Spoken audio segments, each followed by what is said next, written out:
Bismillahirrahmanirrahim. Ahmadullah Rabbil Alamin. Salatan wa salaman ala al-habibil amin Muhammadin wa ala alihi wa ashabihi ajma'in. Amma ba'd. Assalamu alaikum wa rahmatullahi wa barakatuh. Барша мадақ мақтау әлемдердің Раббысы, мейірімді, рахымды, бізді жоқтан бар еткен Мұхаммед саллаллаху алейхи ва салламның үмметінен еткен Алла тағалаға болсын. Адамзаттың сүйіктісі, пайғамбарлардың падишасы, ақырғы заманның пайғамбары Мұхаммедке, оның отбасына, оның сахабаларына, о кісіге игілікті елескен барша момын мұсылмандарға Алла тағаланың есендігі, амандығы, берекеті болсын. Алланың сіздерге және біздерге сәлемі болсын. Тақырыбымыз со, бір-бірімізді жек көру, со баяғы. Бір-бірімізді күндеу. Біз қазақ өзіміз құртқан халықпыз ғой. Сырттан келіп біреу бізді құртқан жоқ. Бәріміз бір-біріміздің артымызды шұқ құртқан адамдармыз. Біздің қазақтың зиялыларын да ашылып отыр ғой қазір бәрі. Бүкіл нәрсенің сыры дейді, Алла қалаған күні ашылады дейді, Алла Құранда айтады. Көрдіңіздер ме? Еш нәрсе жасырын болып қалып қоймайды. Міне сол өзіміздің зиялыларды, қазақ ағаларымызды өлтірген адамдардың барлығы, сатқан адамдардың барлығы қазір тарих ашып беріп жатыр. Сол міне пайғамбар саллаллаху алейхи ва саллям айтады, бір құбылаға жүздеріңді бұрған екенсіңдер, Раббымды Алла деген екенсіңдер, пайғамбарымды Мұхаммед деген екенсіңдер, енді ла табағаду дейді. Бір-бірлеріңе өйтіп жек көрініштік жасамаңдар дейді. Бір-бірлеріңе жек көріп, күндеп, бір-бірінің артынан әңгіме айтып, болмайтын бір нәрселерді қазбалап, оны бір жерде хит қылып, ондай жасамаңдар дейді пайғамбар саллаллаху алейхи ва саллям. Уәлә тахасаду дейді, бір-бірлеріңді күндеп, көреалмаушылық қылмаңдар дейді. Көрдіңіздер ме? Уәлә тахасаду. Бір-бірлерін көреалмаушылық жасап, анау менен озып бара жатыр, мынау менен кетіп бара жатыр, мен қайда қалып бара жатырмын. Өзі көреалмаушылық, жарысу деген нәрсе рұқсат етілген шариғатта, бірақ екі-ақ жағдайда ғана. Қызғаншақтық деген нәрсе бар ғой. Екі-ақ жерде ғана рұқсат етілген, қалған еш жерде пайғамбар саллаллаху алейхи ва саллям оған рұқсат етпеген. Білесіздер, біріншісі кім дейді? Алла кімге дүние берсе дейді, қараңыздар. Алла кімге мал берсе, соны күндіз де, түнде де Раббысының жолына жұмсай алса, міне сол кісіге ғана қызығыңдар дейді пайғамбар саллаллаху алейхи ва саллям. Сол кісіге қызғану, айет деген ай, сол сияқты бола алмай кетеміз ба деп, Омар ибн Ал-Хаттаб Абу Бәкірге қызыққан сияқты, қызғанған сияқты істесеңдер болады дейді. Радиаллаху анхум аджмаин. Мынау ол қалай десе, күндіз сұрап келген адамға ол күндіз Алла үшін бере алады дейді. Түнде сұрап келген адамға да не деп айтады? Қойшы, ұйықтап жатыр мене, түннің ішінде хабарласып адам жоқ. Түннің ішінде де ол Алла үшін не істейді? Бере алады дейді. Каспийін ашып береді, тарсыма қиналып жатсың ба деп, Алла разылығы үшін бере алады дейді. Күндіз де, түнде де Алла мал берген кісі Алла жолында жұмсаса, сол кісіге қызық дейді пайғамбар саллаллаху алейхи ва саллям. Және кімге Алла ілім берсе дейді, соны күндіз де, түнде де шәкірт шығарып, тәрбиелеп адамзатты туралыққа бастап жатса, сол кісіге қызық дейді. Міне екі адамға ғана қызғаншақтықпен, қызығушылықпен қарауға ғана рұқсат шариғатта, қалғанына рұқсат жоқ. Міне сондықтан жаңағы уәлә тахасаду деп жатыр, бір-бірлеріңе көреалмаушылықпен, қызғаншақтықпен қарамаңдар дейді. Жаңағы пайғамбар саллаллаху алейхи ва саллям Алланың берген нығметін сол нәрсесіне дұшпандық қылатын адамдар бар дейді, сахабаларға айтады. Сонда сахабалар айтады, Алла беріп тұрса дейді нығметті, оған қалай дұшпандық қылады десе, ол Алланың берген нығметін көре алмайды дейді ана адамдағы. Көрдіңіз ба? Сөйтіп оған күншілдікпен әрекет жасайды дейді. Ал пайғамбар саллаллаху алейхи ва саллям мұсылман екенсіңдер, ондай нәрсеге бармаңдар дейді. Және бір-бірлерінің араларында не істемеңдер дейді, кикілжіңге бармаңдар, куну ибадаллахи ихуана. Бір бауыр болыңдар, Құдайдың бір құлы болыңдар дейді. Көрдіңіздер ме? Әрқайсымыз әр нәрсенің жетегінде кеттік, әлемде жем болып жатыр мұсылмандар. Көрдіңіздер ме?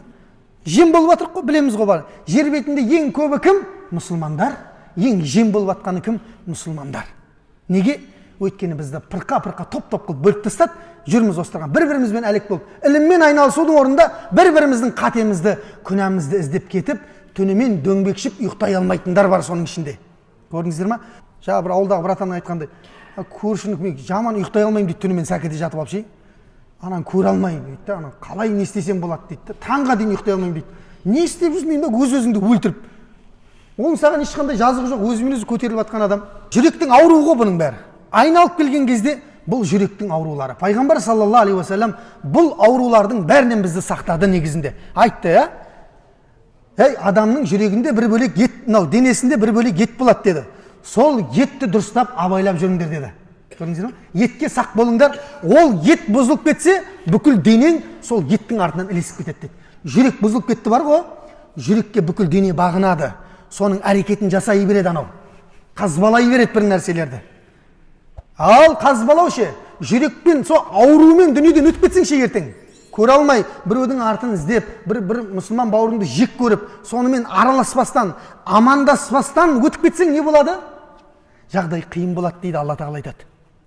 Яума ла янфау малу вала банун дейді. Ол күні ешқандай бала шаға, мал дүниелер пайда бермейді дейді. Қараңызшы.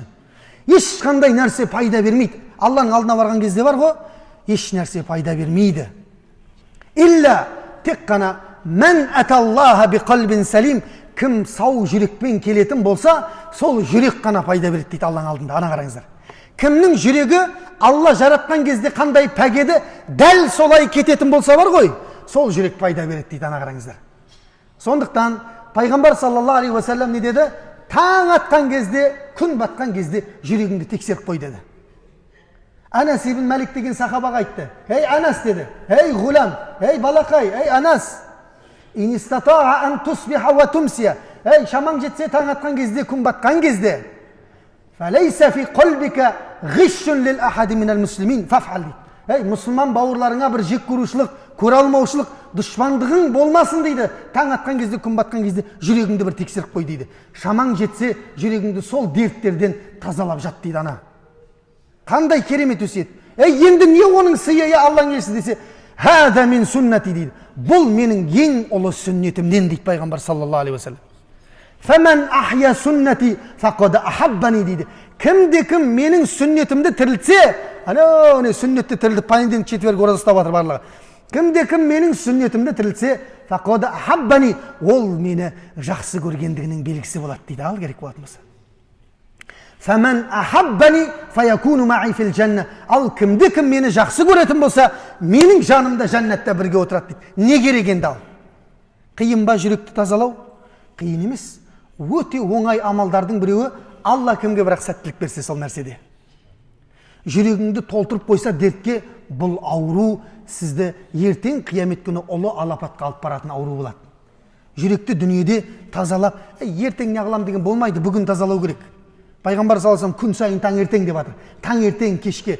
Ең жүрегі таза адам өйткені сол кісі болған жер бетінде. Пайғамбардың жүрегінен таза артық жүрек. Қаншама мүшриктер 13 жыл бойы пайғамбарымызға азар берген кезін біреуін не істеді ма? Пайғамбар саллаллаху алейхи вассалам, барлығын не деді?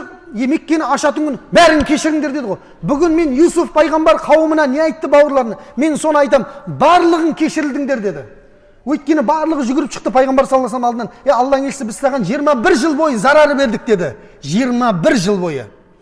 Енді біздің жазамыз не болады деген кезде пайғамбар саллаллаху алейхи вассалам не болады деп ойлайсыңдар деп өздерінен сұрайды. Сен туыстық қарым-қатынасты сақтаған ең рақымдысың ғой біздің арамыздағы деп еді. Онда мен бүгін рақымшылық жасайын барлықтарыңызға деді. Көрдіңіз ба? Міне пайғамбар саллаллаху алейхи вассалам барлығына рақымшылық жасап кешіріп жіберді меккеліктердің барлығын. Оған зиян істегендердің барлығы. Олардың ішінде кімдер бар? Таифтықтар да бар. Айша анамыз пайғамбарымыздан сұрайды. Меккедегі ең ауыр күнің қайсысы деген кезде Таиф күні деп көзіне жас алып қалатын болған пайғамбар саллаллаху алейхи уассалам. Әйелі қайтыс болды, көкесі қайтыс болды, қауымынан таяқ жеп, ана жақтағылар, Таифтағылар көмектесетін шығар деп Таифқа барып еді, Таифтағылар әдемі күтіп алды пайғамбар саллаллаху алейхи уассалам. Не деді? Құдай жетісіпті деді ғой. Сені пайғамбар қылып таңдаған болса, Мұхаммед, Құдай қатырмапты онда деді. Сенен де әжептәуір кісілер бар ғой мына жақта деді. Урва ибн Масғуд бар, ана Меккеде Халидтің әкесі бар, Валид ибн Валид. Солар саған қарағанда более-менее нормальный ғой, сен қақтан пайғамбар бола қалдың деді. Құдай қатырмапты деді. Екіншісі айтады дейді, сені Құдай пайғамбар қылып таңдаған болса, Қағбаның жыртысын жырт тастапты онда деді. Үшінші айтады дейді, Мұхаммед, мен саған сенейін не, сенбейін не, екі қой бір теңге дейді маған. Сонда пайғамбар саллаллаху алейхи уассалам, онда қауымдарыңа рұқсат етсеңдер, мен кіріп уағыз айтып шығайын деді. 10 күн бойы Таифтың ішіндегі бүкіл үйдің барлығын аралап, пайғамбар саллаллаху алейхи уассалам Аллаға шақырған кезінде бірде-бір үй қалмаған, бірде-бір үй қабылдамаған. Соңында ана жендеттерді жалдап, пайғамбар саллаллаху алейхи уассалам таспен атқылады. Білесіздер, пайғамбар саллаллаху алейхи уассалам сол кезде жарылмаған жер қалмады. 4 километр, 4 шақырым бойы таспен атқылаған пайғамбар саллаллаху алейхи уассаламды. 4 шақырым бойы. Ойлаңыз, кішкентай 10 метр, 20 метр атып жіберсе жақсы ғой. 4 шақырым бойы ізінен қуып отырып, қасындағы Зайд ибн Хариса екеуін анау Утба мен Шайбаның бағына кіргенге дейін қуып барған. баққа кіріп, қан жоса үсті басының бар, ана Отба мен Шайба мүшриктер бұл Меккенің. Аяп кетеді ана пайғамбар саллаллаху алейхи вассалам. Кезінде бірге жүрген жолдастары ғой пайғамбарлыққа дейін.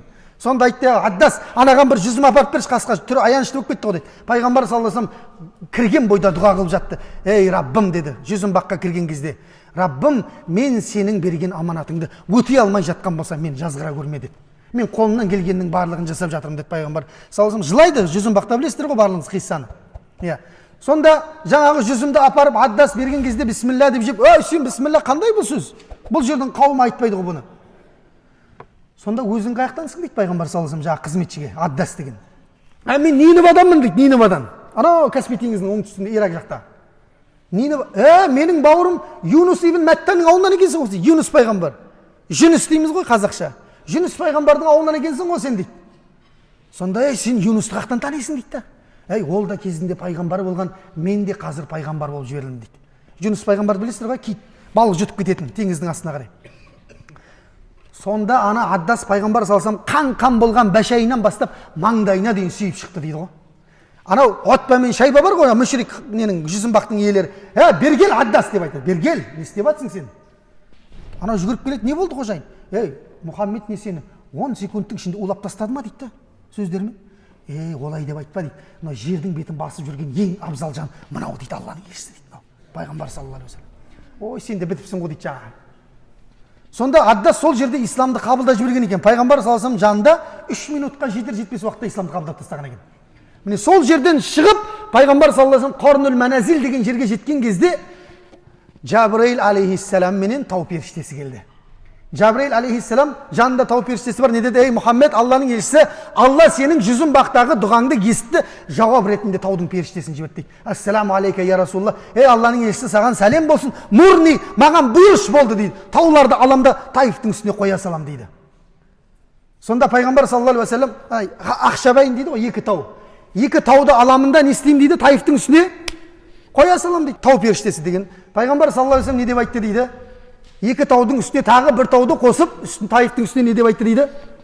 Қоя сал деп айтпадыңыздар ғой ешқайсыңыз. Ана бір қажиген құсап. Екі тауды тағы да қосып үстіне үлкен ұлы тауды қойып, не істеді десем, қоя сал деп айтты дейді жаңағы. Таифта отыр едік қой, бір қажиген айтады. Мен айтам, қажеке, сіз ниетіңізді көрсетіп қойдыңыз, машалла. Ол сізбенен менің жүрегім деп жатырмын да. Жының келген кезде ана істеп тастағың келеді да сол жерде бәрін. Жоқ, пайғамбар саллаллаху алейхи вассалам ондай емес. Не деді? Бара бер деді сен. Тау періштесіне айтты, бара бер деді. Бұл жерден ертең Аллаға иман келтіретін адамдар шығады деді. Ане, көрдіңіздер ме? Көркем мінезбенен жүректің тазалығының нышаны пайғамбар саллаллаху алейхи уассалам болған. Көрдіңіздер ме? Жаңағы өзі сұрайды, сахабалар сұрайды ғой, Алланың елшісі көркем мінез деп айта бер. Не ол көркем мінез деген кезде айтпай ма? Көркем мінез деген деді, бармағанға баруың деді. Үзгенді жалғап тастауың деді. Үзіп тастаймыз ғой кейде. Вообще араласпаймын бұдан кейін онымен дейді. Болмайды ол. Бұл көрмегенім өмір бақи сен болсын дейді. Көр сен оны барып иншалла. Кімде кім үзсе дейді пайғамбар саллаллаху алейхи вассалам, Алла одан рахымын үзіп тастайды дейді. Досыңнан, бауырыңнан, ағайыныңнан, көршіңнен барды келдені үздің бе, Алланың рахымы сізден үзіліп қалады, құрметті жамағат. Міне көркем мінез деген осы, үзгенге жалғауың деді пайғамбар саллаллаху алейхи вассалам. Бермегенге беруің деді. Ал керек ба? Ең қиыны осы. Ол берген жоқ ол. Неге мен берем? Бересің, өйткені пайғамбар берген солай. Мұсылмансың ба? Жүрегіңді тазалап жүрген пайғамбардың сүннетімен, пайғамбардың сүннетімен жүресің ба? Онда бересің сен.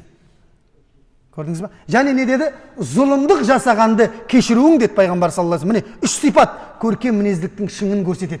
Кімде мына 3 сипат болса, ол иншалла пайғамбардың жанында, жәннатта дастарханда отырады. Қасында Омар бар, Абу Бәкір бар, ана пайғамбарлар бар. Барлығына Алланың рахым болсын, разылығы болсын. Зұлымдық жасағандарды пайғамбар саллаллаху алейхи вассалам 4 километр бой ұрғандарды не істеді? Кешіріп жіберді ғой пайғамбар саллаллаху алейхи вассалам, дұрыс па? Міне солай кешіріп жібереді деді.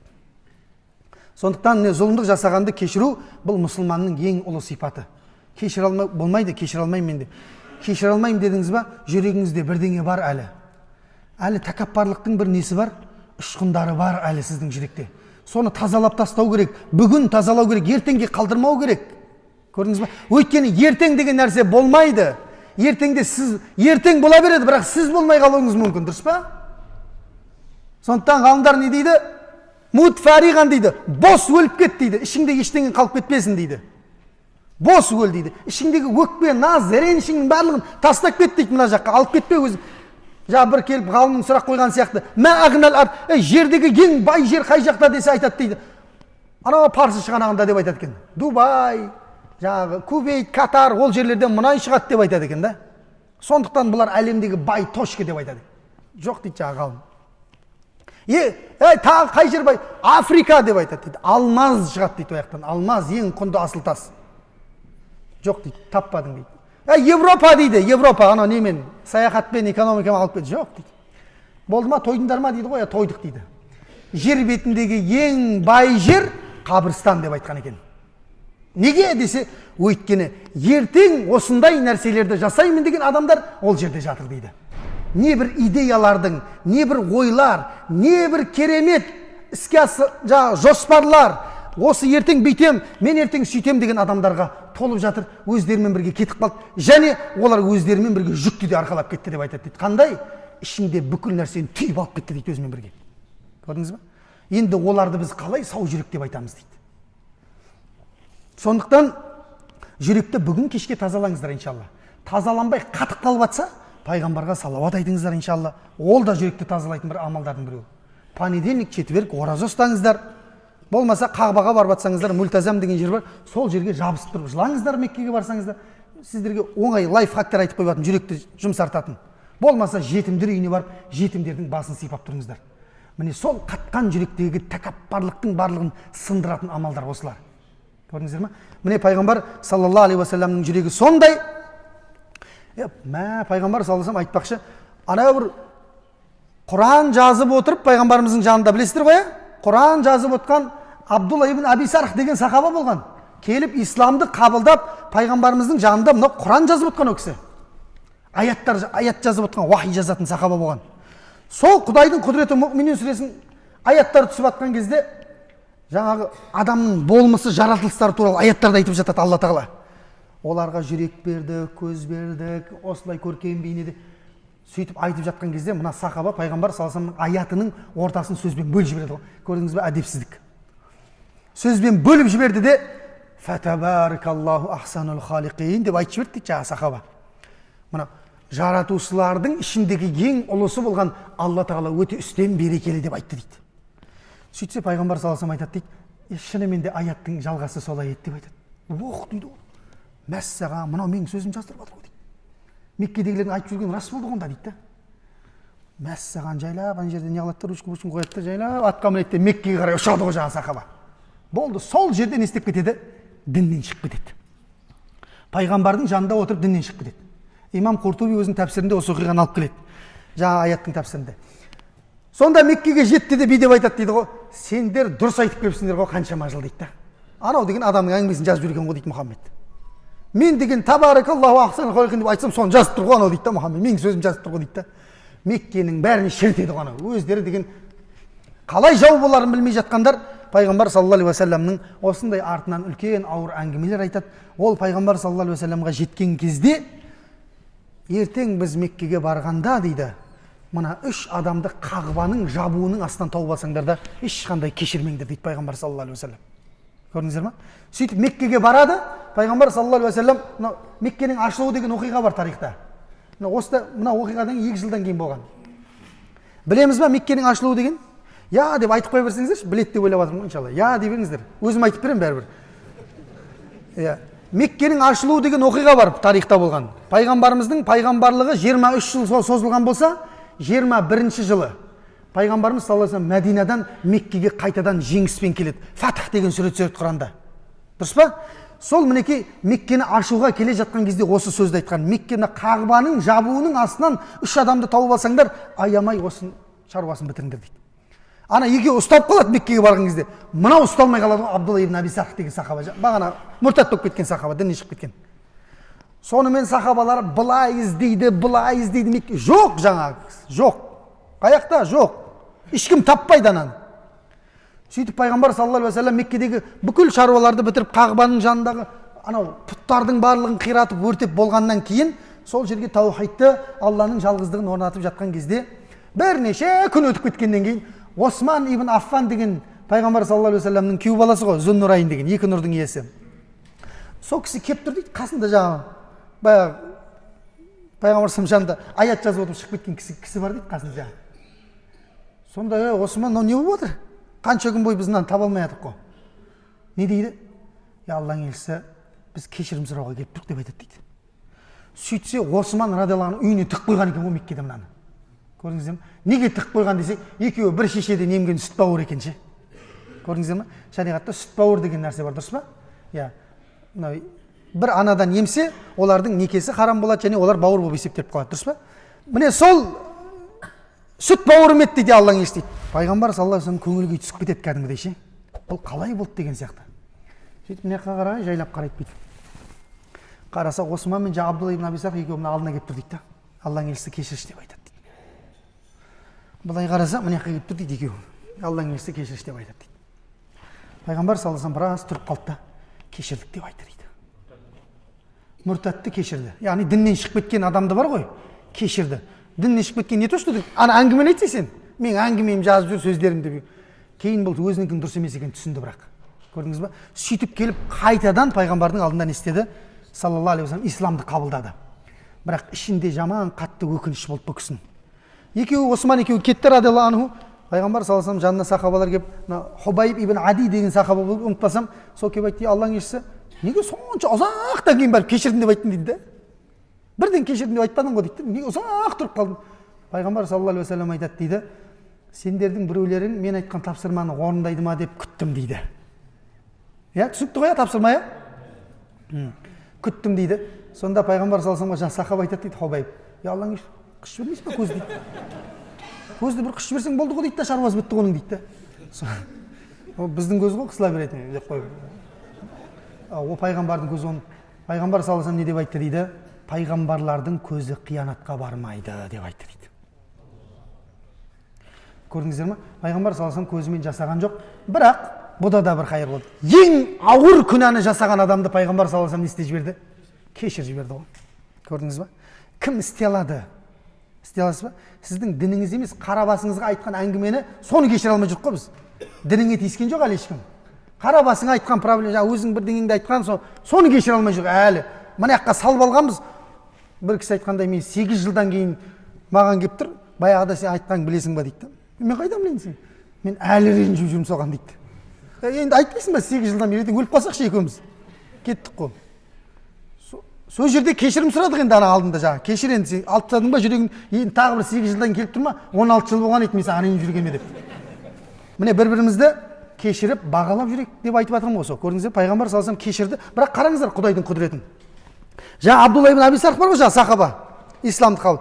Сол айтты дейді, қалай пайғамбарға зиян бердім, дәл солай исламға артығымен зиян бермесем, мына жаным харам деп айтады дейді да. Жанымның бұлай шығып кете салу әшейін харам деп айтады. Пайғамбар саллаллаху алейхи вассаламның көзіне түспеуге тырысып жүрді барынша өмірден өткенге дейін. Өмірден өткен кезде Абу Бәкірдің жанында мұртаттар бар, мына зекет бермейміз дегендер. Исламда шықты ғой. Діннен безгендер, новый пайғамбарлар шықты жаңа. Я, бізде де шығып жатыр жаңа, Түркістанда бір жерлерде пайғамбар. Сол Мусайлама Каззабы бар, жаңағы басқа Сәжжасы бар. 3 пайғамбар қатарынан шыққан. Тулайха ибн Хуайлид деген шыққан. Мен де пайғамбар болдым, если что деп. Бүкіл басына адамдар еді. Солардың барлығымен соғысып, солардың әскерлеріне нүкте қойды дейді бұл кісі, Абдулла ибн Аби Сарх дейді. Оларды бітіргеннен кейін Омардың заманында Мысырды ашты дейді, Амр ибн Аспен бірге дейді. Одан шығып Туниске барып, Туниске ислам дінін жеткізді дейді. Одан төмен қарай түсіп Алжирге барып, Алжирге ислам дінін жеткізді дейді. Одан төмен қарай түсіп Суданға барып, Суданға ислам дінін жеткізді дейді. Ал керек болатын болса. Суданда тұңғыш рет жер бетіндегі мешітті тұрғызды дейді Абдулла ибн Аби Сарх. Суданның халқымен келісімге түсіп, бірде-бір мұсылманға зиян тигізбейсің деп, пәленбай ғасырларға контрактіге отырып кеткен екен жаңа сахаба. Мына жерден ла иляха иллалла деген адам өтсе Суданнан, ешқайсың тиіспейсіңдер деп контрактты қойып, кәдімгідей мемлекеттің несіне өткізіп кеткен Судандағы. Және Османның заманы келген кезде, радиаллаху анху, ислам тарихындағы ең тұңғыш теңіз әскери флотын жасақтаған Абдулла ибн Аби Сарх. Жерорта теңізін білесіздер ғой мұны? Жерорта теңізі Мысырмен, Палестинамен, Түркиямен шектесетін. Ары қарай кете береді неге дейін Испанияға дейін. Сол жерорта теңізі ол кезде қазіргі Түркия Византия империясының қолында болған. Византия, Шығыс Рим империясының. сол Византия империясының 800-ге жуық кемесіне 100-ге жетпейтін кемемен шығып, императорымен қосып батырып жіберген жер орта теңізіне. Тым пушкасы жоқ, дымы жоқ. Сол теңіздегі тәуекелшілігімен тұңғыш исламдағы теңіз әскери флотын жасақтап, сол Византия империясына үлкен тойтарыс беріп, сол жерде Византия империясын жеңген дейді. Абдулла ибн Аби Сарх. Қараңыздар, пайғамбар саллаллаху алейхи вассаламның кешіруінің артында осындай ұлы нәрсе жатыр екен ғой. Көрдіңіз ба? Бағана Таифты да кешірді ғой, дұрыс па? Таифтың шыққан кісілерді білесіздер, біздің қазақтың даласына дейін исламды жеткізген кісілер болған, Таифтан шыққан адамдар. Міне сонда Абдулла ибн Аби Сарх, Осман ибн Аффан деген сахаба радиаллаху анху, бұл зұлымдықпен өледі бүлікшілердің арасында. Бұл бүлік деген жаман ғой ше. Бүлік бар ғой, әл-фитнату ашадду минал қатл деп Алла тағала бекер айтпайды. Бүлік бар ғой, мұсылмандардың арасындағы келіспеушілік, іріткі салу, бір-бірін күндеу, бұл адам өлтіргеннен де жаман дейді Алла тағала Құранда айтады. Көрдіңіз ба? Адам өлтіргеннен де жаман дейді. Бүлік бар ғой. Өйткені адамдарды апарып бір қазанға тастап жібергенмен бірдей болады. Бүлікшілер, 1000 бүлікші шығады ғой, біз Османға разы емеспіз деп. Ана қарасаңызшы. Ей, не керек саған? Не керек? Османның заманында садақа беретін адам таппай қалған құтыр. Қарас, адам бар ғой, тойып құтырады ғой негізі. Тойып құтырады адам. Ана аштықтағы атамыздың сөзі күшті айтып кеткен негізі бар ғой. Немересіне өліп бара жатқан кезде, "Ей балам, мен әдемі кетіп бара жатырмын" деп айтады дейді. Әдемі Құдай, күшті кетіп бара жатырмын мен. Біздің осы қазақтағы атамыз кеше ашаршылықта дүниеден өткен. Сонда немересі атам жынды ма, не айтып жатсың? Әдемісіне сен ата аштан өліп бара жатсың ғой деп айтады дейді. Сонда ата айтады дейді: "Ей немерем, менің аштығым Құдайға деген махаббатымды арттырып жатыр" дейді. "Бірақ сенің заманың қиын болады" дейді. "Тоқ боласыңдар" дейді. "Құдайдан алыстап кетесіңдер, бүлікке жақын боласыңдар" дейді. Көрдіңіздер ме? Тойғаннан секіріп жатыр қазір, бірақ ғой. Сол міне бүліктің арты бұл жаман. Жәннатпен сүйіншіленген, жәннатты 2 рет сатып алған сахабаны бүлікпен келіп өлтірген адамдар. 1000 бүлікші келіп, Осман радиаллаху анхуды не істеді? Отырған жерінде, Құран оқып отырған жерінде сақалының астынан көтеріп, мойнынан тіл жіберген. Бауыздап өлтірген. Осман радиаллаху анху. Жазығы бүкіл империяны құлатып, адамдарға бейбіт өмір жасап бергені ма жазығы? Көрдіңіз ба? Қандай қиын. Бүлікшілік қандай жаман. Осман өлгеннен кейін Али отырады таққа радиаллаху анху. Алидің заманында да сондай бүлікшілер қоймайды, бас көтеріп береді қайта-қайта. Сонда Алиге келіп бір кісілер шағымданы, "Али, не болып кетті мынау? Заманың быт-шыт болып кетті ғой сенің" дейді. Көрдіңіз бе? Не деген заман мынау? Сорақы быт-шыт болып кеткен. Дұрыс басқарылмайсың ғой сен дейді. Ана Омардың, Абу Бәкірдің заманы қандай еді? Адамдар күшті еді ғой дейді. Сонда Али радиаллаху анху айтады: "Ей, Омар менен Абу Бәкір мен сияқты адамдарға басшы болған" дейді. "Мен бүгін өкінішке орай сен сияқты адамдарға басшы болдым" дейді. Сөз ұқпайтын.